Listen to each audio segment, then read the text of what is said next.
and I got hopefully what will be an inspirational video because I was talking to one of my subscribers. I'm not going to disclose who they are. If they want to reveal themselves in the comment section, I'll leave that up to them because I don't like to put other people's business out there. So this will be just, it'll kind of help everyone. The title totally holds true about a blessing in disguise, that the best thing that happened to me was losing my DJ job back in 2023. I was having a conversation with somebody, again, I'm not going to mention their name, but they were talking about how they're either losing their job or at least going from full-time to part-time. And basically, just, I don't know if they were asking for my advice or just kind of mentioning it, but I want to teach people that sometimes what you think could be the most devastating, worst news you could ever get, like losing a job or some other situation like that, could ultimately be a blessing in disguise. Because there's two ways to look at life. You could be like 99% of the world that looks at everything as woe is me and I'm a victim and bad things always happen, and then be shocked when every time bad things happen. Or you could be a person that says, what can I learn from this experience, and what is it going to lead me to motivate in myself to become better and be in a better position in life, whether it's with love, whether it's with work, whether it's with your hobbies, whether it's with your health. I mean, there's so many different ways you could look at these things. Because sometimes people don't realize that, yes, they might be making money in a job, and it might be enough to pay the bills, maybe even more. But if you're miserable at your job, I mean, in the end, what does your money buy you? A fancy funeral? A nice tombstone that you'll never get to appreciate and admire? So sometimes you have to look at life as you're carrying a heavy anchor, which is a heavy burden, and you struggle with it. And sometimes life cuts the chains so you no longer have to have that anchor to be your burden.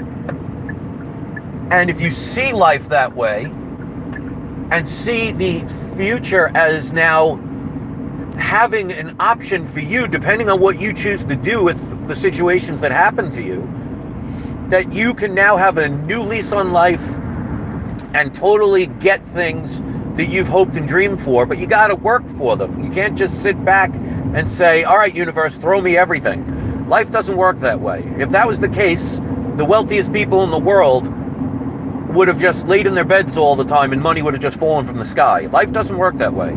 You notice the most successful people in the lives of most people in this world, and I'm not talking about children that got handed down inheritances. I'm talking about the people who made it, like the Bill Gates in the world, Jeff Bezos, the Mark Zuckerbergs. Yeah, they might not be wonderful people, but they did have to work hard. Some of them did it in unethical ways. I'm not going to sit here and say, they're moral or anything. Not everybody. But Elon Musk, Donald Trump, I mean, the list can go on and on. These people worked and did things and built things. They made their lives change. So I was trying to explain to this individual that, and I don't think they were looking at it from a negative point of view, but I just wanted to kind of reiterate it because I consider them a friend, even though we haven't technically, talked outside of the internet. But I was saying, look at it as, you could have been making really good money, but you could have been miserable, and it could have been eating your life away. And even if you made good money, if you're working for somebody else at a 9-to-5 job or any kind of job like that, you're basically ultimately making somebody else money, making them extremely wealthy. Well, your salary just hardly ever changes other than somebody granting you a 25-cent raise every 2 or 3 years. So maybe sometimes what you see as a tragedy, like, for example, losing a job,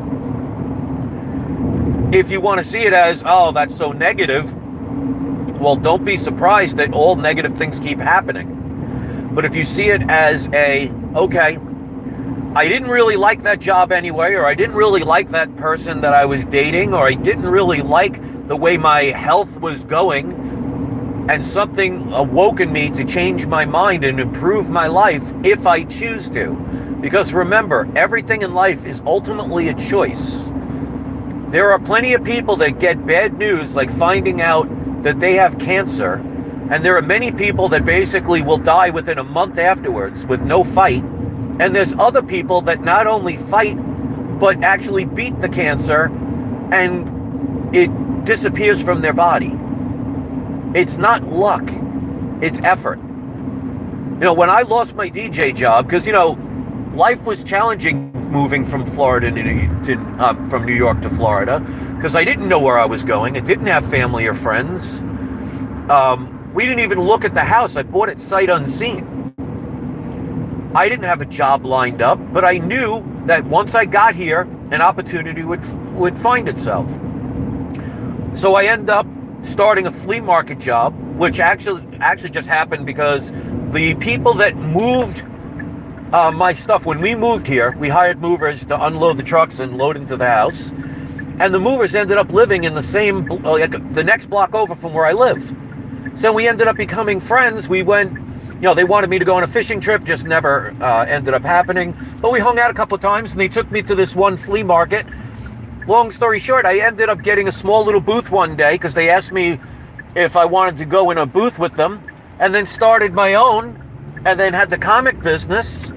For those of you that have been there or saw that in the beginning in 2019, ended up being one of the first people to get COVID before anybody even knew what it was, before even I knew what it was. And the video is on this channel where I had to be carried to the hospital where I almost died, and spent 5 days with doctors telling me they have no idea what was wrong with me. And it was torture, let me tell you. And I ended up, because of COVID, lost that business. And then the karaoke business ended up dying. I had my own massage business that never took ground here because, again, COVID, no one's going to go to a massage therapist when everybody was forced to stay at home even for a little while here in Florida. And ultimately, trying to go from bar to bar to get my karaoke established here, which was amazing when I was in New York, because I had such a good reputation there, but I'm starting over in a new place when no one knows me, and bars here just don't work the same as they do in New York. And when I lost my job in 2023, I had nothing. I could have thought of it as, oh my God, this is horrible, this is scary, what am I going to do? No, I said an opportunity will arise. And I ended up getting back into collecting and selling the comics and doing auctions. But researching and finding and making deals, learning how to be able to buy comics without using a dime of my own money. I actually have given videos on this very channel teaching people how they can do that as well. To the point now where, I'm never going to be a Bill Gates and have, Jeff Bezos' money.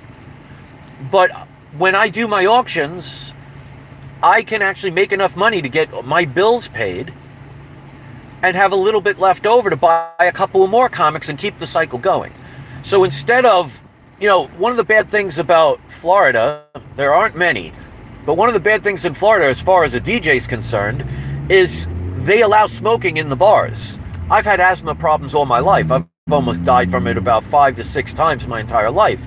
So breathing in and inhaling smoke every night when I was DJing was not making my lungs better. It was definitely making them worse.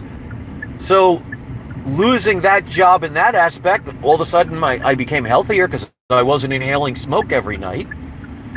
I wasn't around people drinking and doing drugs and, not to say that I was doing that stuff because I don't drink.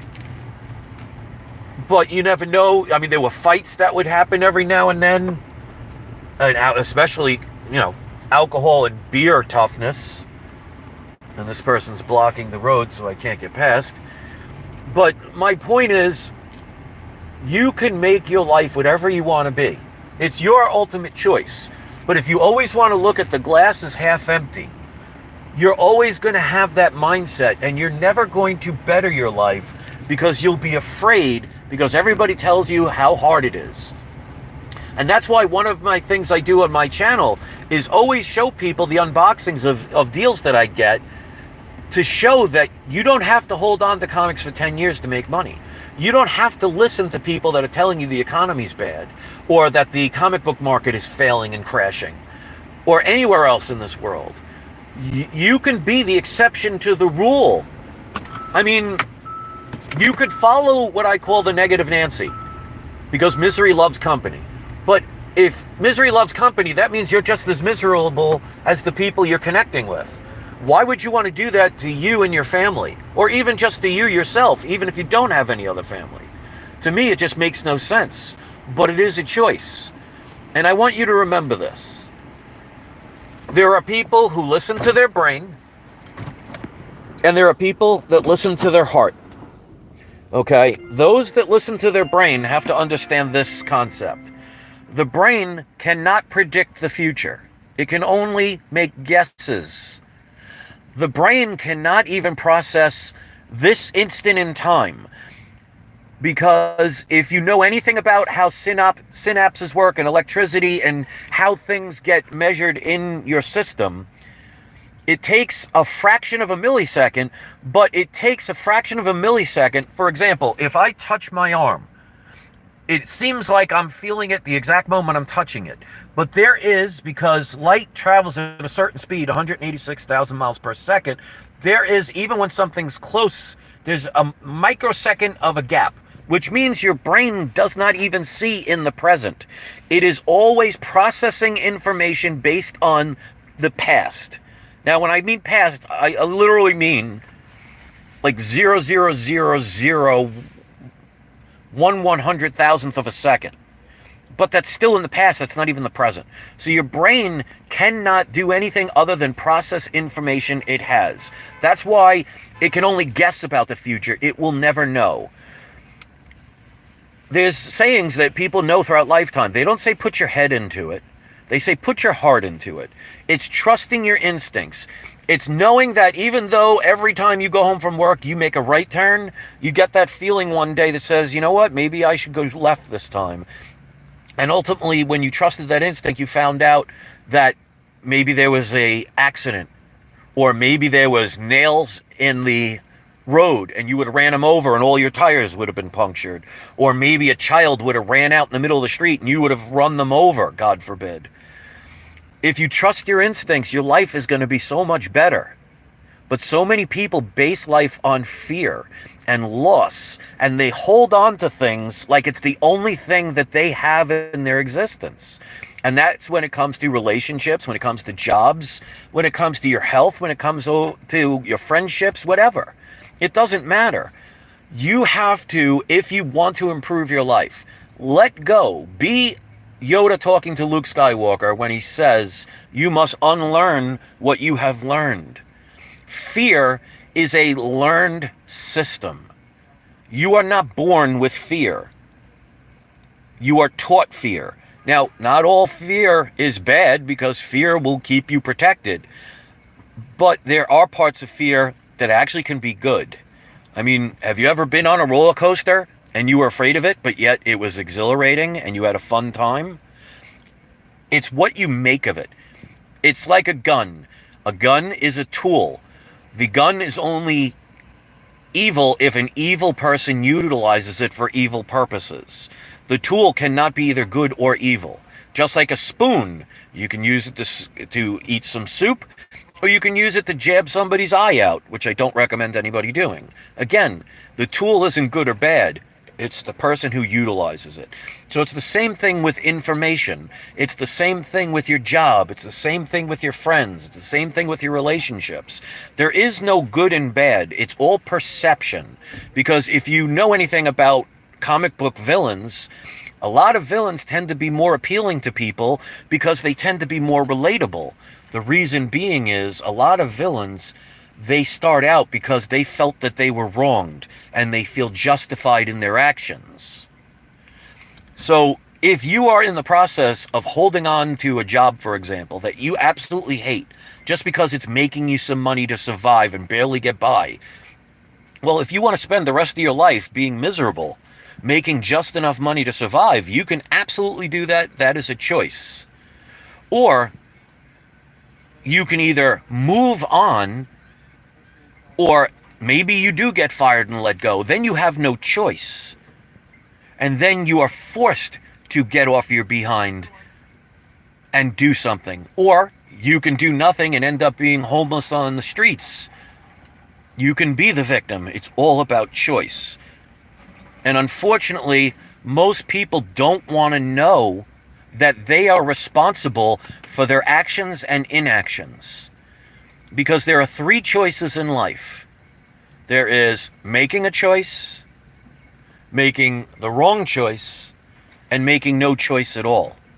Now remember, even if you make no choice at all, you're still making a choice. You're choosing not to make a choice. So that's the irony about not making a choice, because the universe will make that choice for you. So you can play the victim and wonder why you're always victimized, or you can do your best to continue to learn and grow and make yourself a better person, and you'll succeed. But it's like lifting weights. Nobody goes to the gym for the first day and works out, and they end up the size of Arnold Schwarzenegger the very next day in his prime. It doesn't work that way. Life is going to say, okay, you want to change? Well, we're going to make it hard. We're going to make it difficult. We're going to make it challenging. We're going to make you not want to do it to see who's full of crap or not. So if you stay consistent at the gym and you go through the pain and the sweat and the days that you don't want to go, it will take months and months, but eventually you'll start seeing the results. So it's the same thing if you all of a sudden want to change your lifestyle in any way possible. It doesn't happen overnight. Life is going to test you and see if you're full of crap or not. So don't just sit there and say, well, I went to the gym once, I woke up the next day, I don't look any different, so I'm just going to give up. Well, then you are doomed to fail. You have to keep working at it. You have to have the positive attitude if you want to succeed. When I lost my job in 2023, I can't say I was scared, but I was definitely concerned about it. And then I just never looked back. Now, I would never want to work a 9-to-5 job or a DJ job ever again. Inhaling cigarette smoke every night, having to deal with drunks that give you attitudes, having fights that people get pushed into your equipment, having people nonchalantly spill their beverages on your equipment with no care in the world. I like the fact that I can do 2 or 3 auctions a year, stay at home with my wife, which she loves. We love being together. Spending time taking care of the stray cats both inside and out. Not having to worry about asking for permission to take a day off. Having somebody breathing down my neck telling me I have a quota they have to meet. And I can live my life. Will I ever live in Trump Tower? Probably not. Do I care and need that? Absolutely not. Success is not always warranted by how many pieces of green paper you have in your wallet, pocketbook, or bank account. Because you notice that the people that are ruining the world all around the world are not the poorest of people. It's the richest of people. The ones that need more and more power. The ones that have it all but still want more. How happy are they? Because I guarantee if you and I won the lottery tomorrow, let's say the lottery was $1 billion, and we got $1 billion. Let's say there was no tax on it. Or even if there was, you get 500 million. What would you do when you had 500 million? You'd probably buy a nice house, buy a bunch of things you'd love, and live the rest of your life very happy. You wouldn't say, well, I got 500 million, or you got the 1 billion. I want to ruin the world's life, the people of the world's lives, by making it more difficult because I need more and more. No, that just shows you have a black hole in you that will never be filled. So if you want to emulate people that are ultimately not happy, for the most part, I mean, whether you agree with Elon Musk or not, look at all the things he's done in the world, and, he seems to be a very happy person. He tends to see a lot of humor in life. He's not sitting there angry and vengeful and wanting to attack the world. And he's been doing things like helping people that were stuck in space for 9 months and rescued them. Making change in the world. So do you want to be the person that makes the change, or you want to be the person that complains about those people? If you're not happy and you're not doing anything about it, it's not the world's fault, it's your fault. And until you can see that and realize that, it's never going to change. So I'm actually at Sam's Club waiting to for my food to arrive. And without air conditioning, I am sweating my rear end off right now. It is about 87 degrees right now. So I'm going to sign off. So I want to thank the 3 people that hit the thumbs up. I want to say hello to Constipated in the City. Says, hey, Playboy, I saw you last night in the Thunderbolts. We got it. And Punisher XS, very true. So 2 people are here in the live chat. My videos get less than 300 views. I'll get 2 or 3 comments if I'm lucky. You know what? I don't care. I don't need to be popular, because if one person heeds this message and they utilize some of my information to help turn their life around for the better, I'm very happy that I did something positive, instead of being one of the many people that are going to say how horrible the world is and how unfair the world is and how bad the economy is and how you're not going to succeed and you're going to rah-rah that because it makes you feel better, because misery loves company and you want to be surrounded by people that don't want to motivate you. Again, right choices, wrong choices, or no choices. Pick your poison. Have a great day. Thanks for watching. And Jacob says, when's the next auction? Probably coming up with the next 2 or 3 weeks. Maybe sooner. I got to just go through stuff and see what I'm willing to sell, but it'll be coming soon. Have a great day, everybody. I'll see you soon.